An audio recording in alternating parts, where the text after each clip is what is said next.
भारतीय share market के हालात खराब है। इन्वेस्टर अपना पैसा निकाल रहे हैं, नया पैसा अब निवेश नहीं किया जा रहा है या फिर किया भी जा रहा है तो बड़े कम स्तर पर किया जा रहा है। भारतीय शेयर मार्केट जो दुनिया भर के लिए इतना इनवाइटिंग हुआ करता था कि हम औसतन 11 से 12% रिटर्न बना करके हर इन्वेस्टर को दे पाते थे, अब वैसा नहीं हो पा रहा है। बीता हुआ एक साल यह बता रहा है कि भारतीय शेयर मार्केट अब शायद पैसे लगाने लायक नहीं बचा है, क्योंकि एफआईआई ने, फॉरेन इंटरनेशनल इन्वेस्टर्स ने भारी संख्या में अपना पैसा बाहर निकाला है।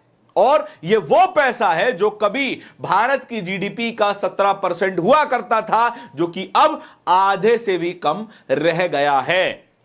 एफआईआई के द्वारा हर घंटे कितना पैसा निकाला जाता है, अगर उसी का अंदाजा लगाया जाए तो एक खबर के मुताबिक यह आंकड़ा 400 करोड़ रुपए के पार चला जाता है।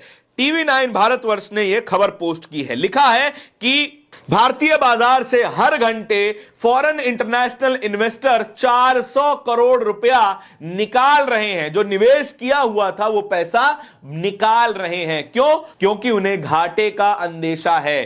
क्या भारतीय शेयर मार्केट इससे भी बुरी स्थिति में जाने वाला है? क्योंकि बीते एक साल में जितना बड़ा ब्लड बाथ स्टॉक मार्केट में हुआ है, शायद उससे बुरा साल किसी भी इन्वेस्टर के लिए अभी तक तो नहीं रहा होगा। यह हम क्यों कह रहे हैं? क्योंकि केवल फॉरेन इंटरनेशनल इन्वेस्टर्स ही नहीं, जबकि भारत के डोमेस्टिक इन्वेस्टर भी भारी संख्या में भारतीय शेयर बाजार से पैसा निकाल रहे हैं। हमने आपको बताया ही था कि हर घंटे 400 करोड़ रुपया निकाला जा रहा है, जबकि कुल इन्वेस्टमेंट जो निकाल लिया गया उसका अंदाजा लगा लिया जाए तो अकेले मई के महीने में 56,000 करोड़ रुपया बाहर निकाल लिया गया है एफआईआई के द्वारा। उसके अलावा साल 2026 में ही करीबन 2.74 लाख करोड़ रुपया भारतीय शेयर मार्केट से निकाल लिया गया। उसके अलावा जो डोमेस्टिक इन्वेस्टर है उसने भी 3.57 लाख करोड़ रुपया भारतीय शेयर मार्केट से निकाल लिया है। इसका असर क्या पड़ रहा है? इसका असर पड़ रहा है भारतीय शेयर मार्केट की ग्लोबल स्टैंडिंग पर। भारतीय शेयर मार्केट जो कभी दुनिया भर का 5वां सबसे बड़ा शेयर बाजार हुआ करता था, एनएससी और बीएससी को मिला लिया जाए, वो अब 7वां सबसे बड़ा शेयर बाजार बन गया है। अभी कुछ दिनों पहले ही हमने आपको खबर बताई थी कि ताइवान का शेयर मार्केट ने भारत को पीछे छोड़ते हुए 6ठा सबसे बड़ा शेयर मार्केट बन गया। लेकिन अब साउथ कोरिया भी भारत को पछाड़ते हुए आगे निकल गया है और अब भारत 7वें स्थान पर खिसक गया है।